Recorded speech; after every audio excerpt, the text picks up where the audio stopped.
Hey, players, this is a special Patreon edition of You Can't Make This Shit Up. We're going to give you a quick preview of what Murph and I just recently covered.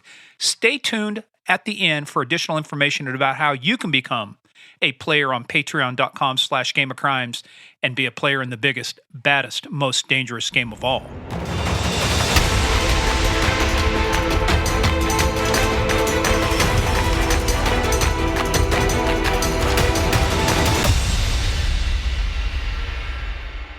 All right, you players, playerettes, dudes, dudettes, and everything in between. It is time.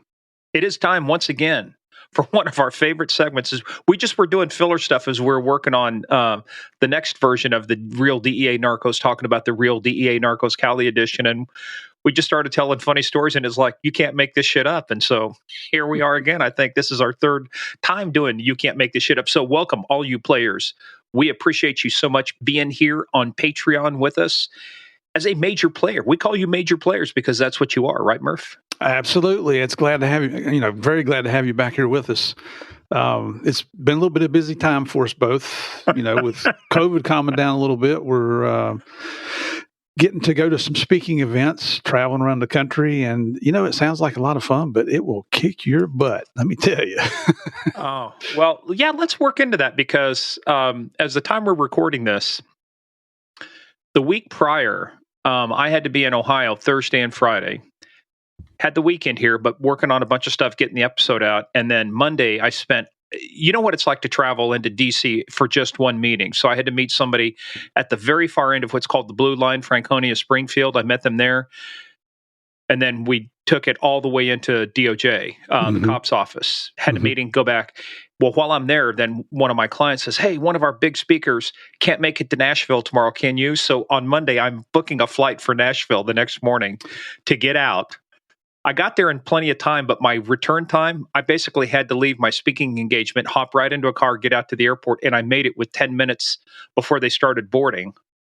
And then Wednesday, guess who I run into in the frickin' airport? The best person in the world. No, I didn't run into myself, but I did run into you. And what made it so funny was I've already been through security, going out to Ohio, coming back, so that's twice. Going out to Nashville and coming back, that's 4 times. So this is the 5th time I'm going through security with my same bag I've carried the other times. And I happen to get in the fucking slow line with the new person who's never seen a scanner machine before or whatever. And then when they pull it through, it's like, the guy tells me, he says, do you have 2 laptops? No, I have a laptop and an iPad. That combination's fine. You can leave it in there. Then when I get through, the guy says, no, you have to separate your iPad. That guy just told me I could leave him in there. Well, it's a big iPad. He didn't say. Then they run it through again. And then there's another issue.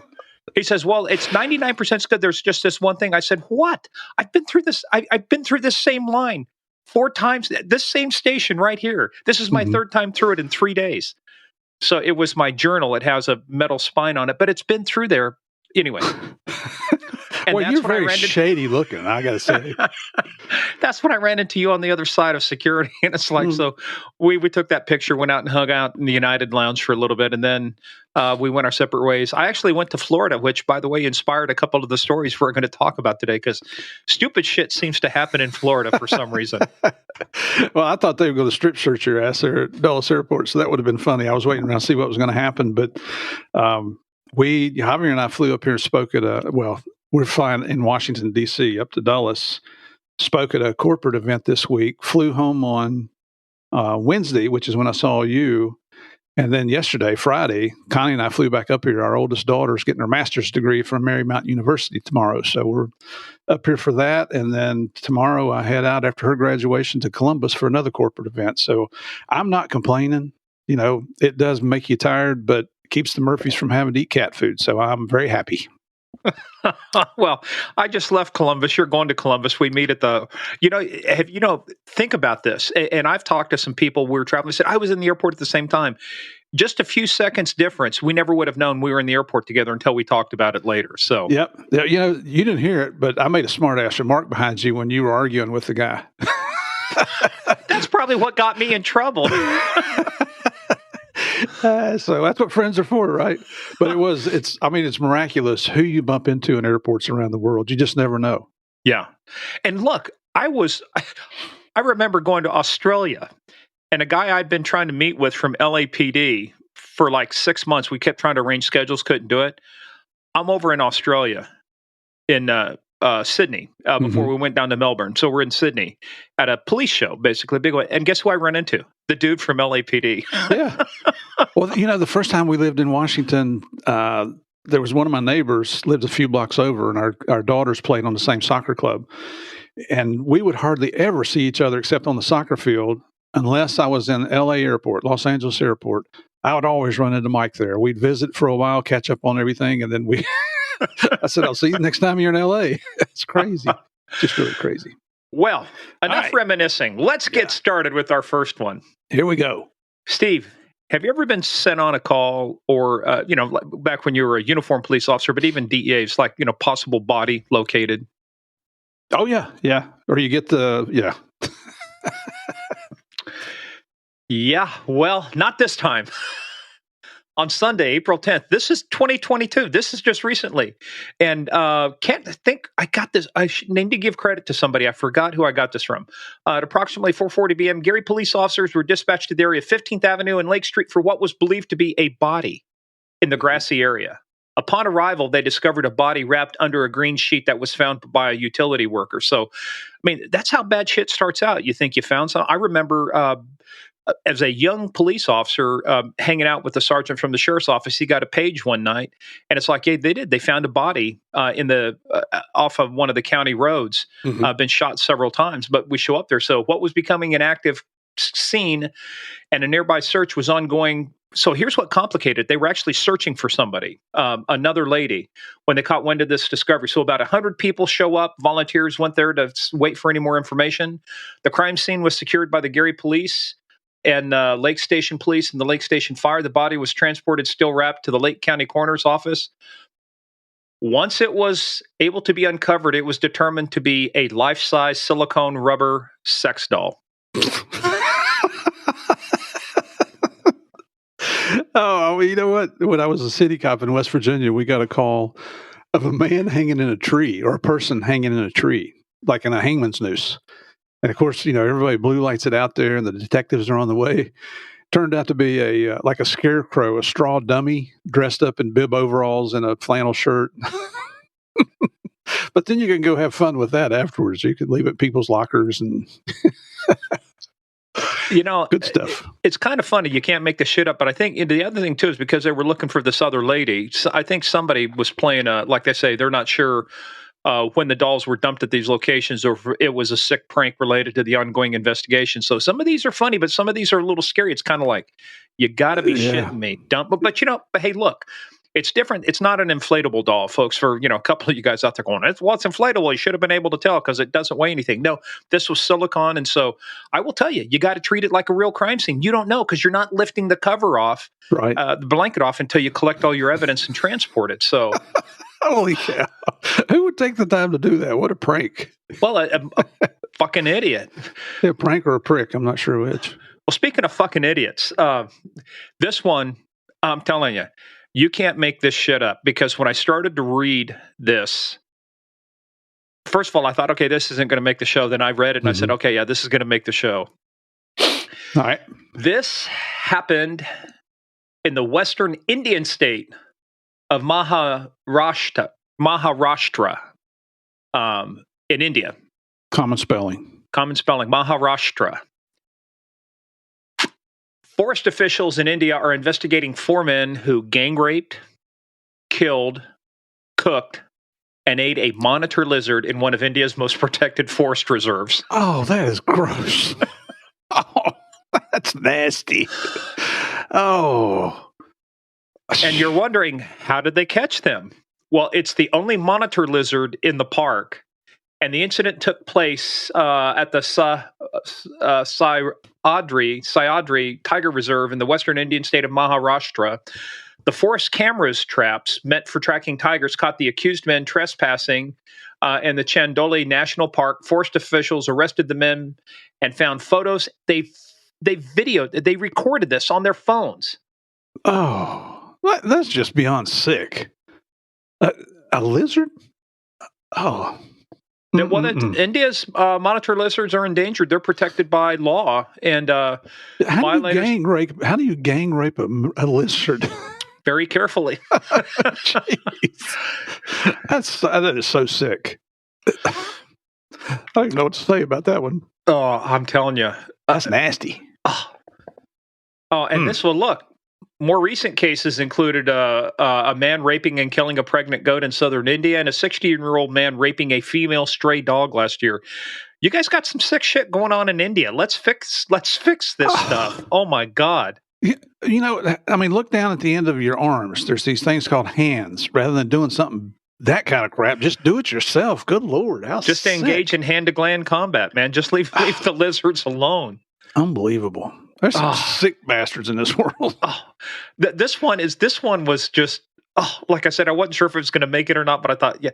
But seriously, it's not all of these things are totally humorous, but it falls under the headline. Yeah. You can't make this shit up. Now, I agree.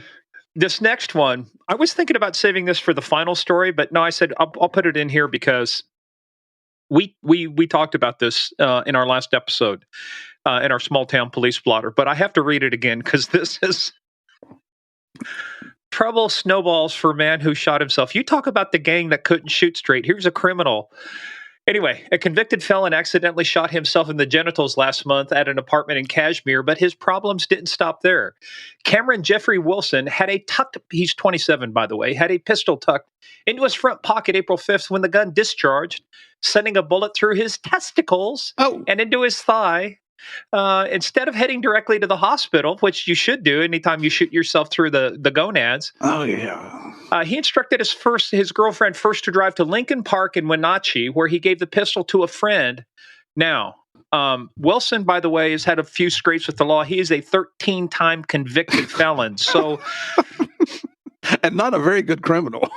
Probably shouldn't be possessing a firearm. But then he goes to the hospital after that. Well, almost every state, the hospitals and doctors have an obligation to report gunshot wounds, no matter what the story is. Right. So they perform surgery. So as they were performing surgery, a balloon containing marijuana slipped out of his anus.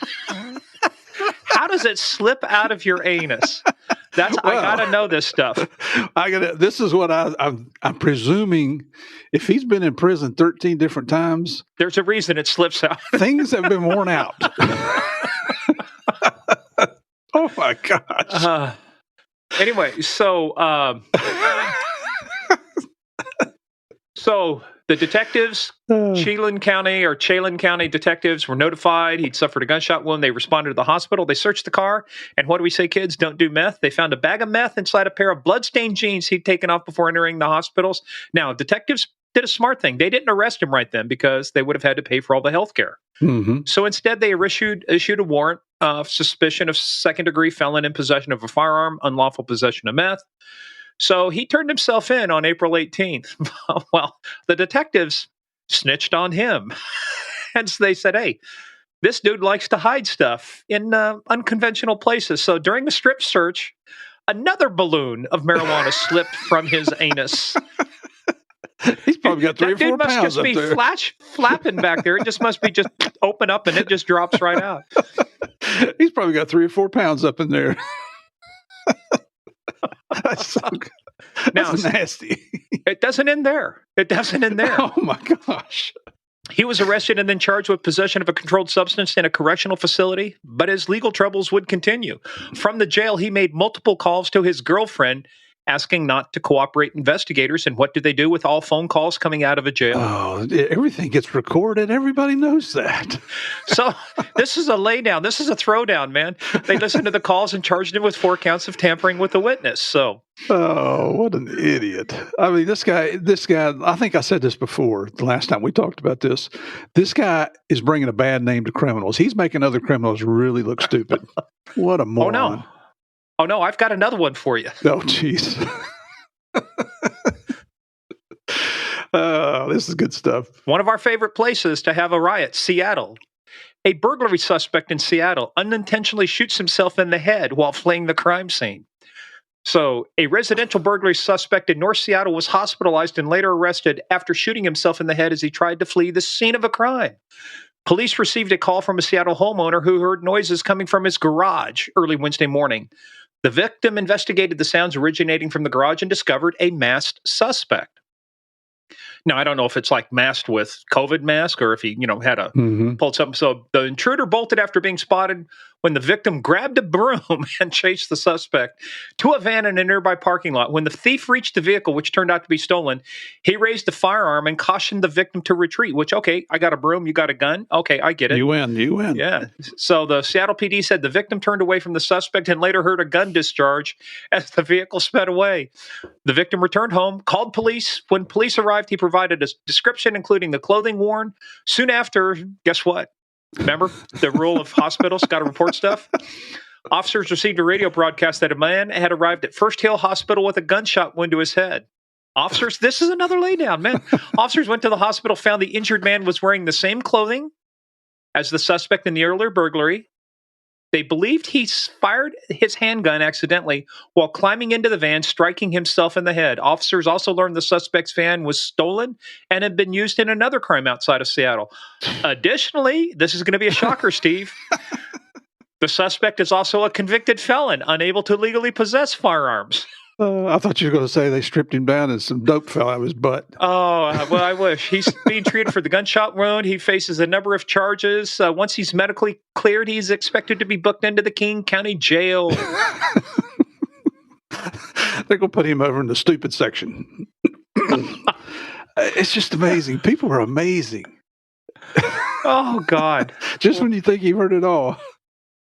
Well, this is a headline I've never heard, Steve. All right. This happened May 10th. Of this year? This year. Just happened. Victim doused with urine due to pooping chicken. What? And dude, this is in Florida. Angered that a neighbor's chicken had been pooping on the back patio, a Florida woman retrieved a bucket of pee from her bathroom and proceeded to douse the bird's owners with the foul liquid, according to the arrest report. Police busted Christine Turman, 57, on a misdemeanor battery charge in St. Petersburg. Okay. So now what were the people doing on the back porch first before they got peed on? Well, cops say Turman was mad at the victim, Lawrence Stenzel, due to his chicken pooping on the back patio. So Turman went inside, got a bucket of pee from her bathroom. Now, one should ask the question, what's she doing with a bucket of pee? And threw the bucket full of pee at the victim. The bucket struck the victim in the face, causing him pain, noted a sheriff's deputy who added that the victim was wet when we arrived and smelled of urine. The arrest report does not indicate why Turman had a bucket of waste at the ready. So Turman admitted her actions after being read her rights. She was booked into the county jail after posting and was released after posting a $500 bond. You know what? St. Pete is a beautiful town there at Tampa. I mean, it really is. And it seems like people that are from there love St. Petersburg. But they have indoor plumbing. You don't have to pee in a bucket over there. You can pee in the toilet and it'll go away. How sick. We got indoor plumbing here, people. Can you imagine what her house smelled like? Or her apartment, whatever it was? Oh, my gosh. I'd been on a few calls like that where you walk in and it's like, oh, my God. Oh, yeah. Yeah, nasty. Oh, yeah. Nasty. There's no way. And a lot of those were rentals. It's like I told the landlord one time, I said, dude, you just need to raise this thing to the ground and build a new house. It's going to be cheaper than trying to clean it. Oh, you're not kidding. I mean, we had a cat at one point that loved to go in the living room and pee on the carpet, and you can't get rid of that smell. And it's the same with human urine. It doesn't go away. Well, Steve, we have yet another Florida story. Hey, all right. My home state now. You can be a leader or you can be a follower. We're being leader in the weird shit, okay? Well, and this dude is leading because police say a Florida man stole an alligator and tried to throw it onto a liquor store roof. A Florida man is accused of stealing an alligator from a mini golf business, beating and stomping it, and attempting to throw it on the roof of a liquor store. Now, you might ask yourself, why would somebody do that? I'm asking myself right now.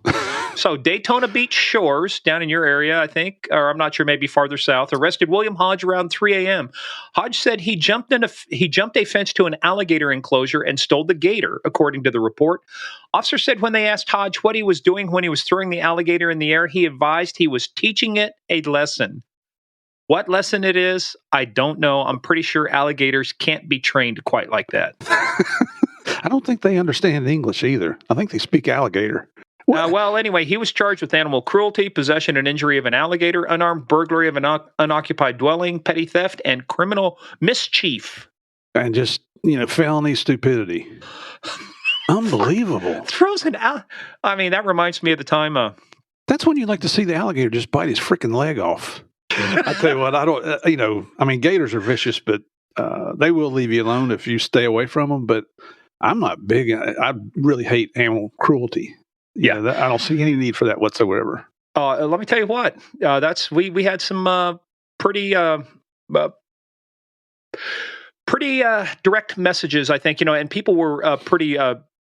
Trying to think of the word, man. I've been traveling too much, but people were pretty incensed at some of the ways they treated dogs and stuff when we did our canine episodes. And so we've got another one coming out this Monday. Mm-hmm. When you guys get this, it'll be about the same time. So, cruelty to animals. I'll tell you what, you're just a low piece of shit. If you have to hurt an animal, you have to abuse one. You're not kidding. Yeah, especially a dog or a cat, because they're so loving. Well, most of them are. Yeah. Unbelievable. Just when you hear this episode coming up, you'll hear Chris Moore talk about one dog that was just, there was something wrong with the boy. Something wrong with the dog. Yep. Anyways, Steve, I'm going to ask you an obvious question. Uh-oh. You ever searched a vehicle and found drugs in it? Sure. How were they packaged? Sometimes. Various ways. Mostly, most time in plastic, some type of plastic. If it's kilos of cocaine, wrapped in tape and plastic and waterproofing and all that kind of stuff. You ever found drugs in a bag marked bag full of drugs?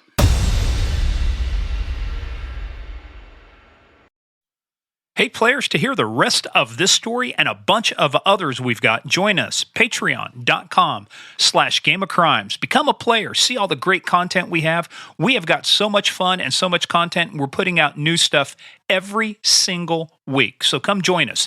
Patreon.com/Game of Crimes and become a player in the biggest, baddest, most dangerous game of all, the Game of Crimes.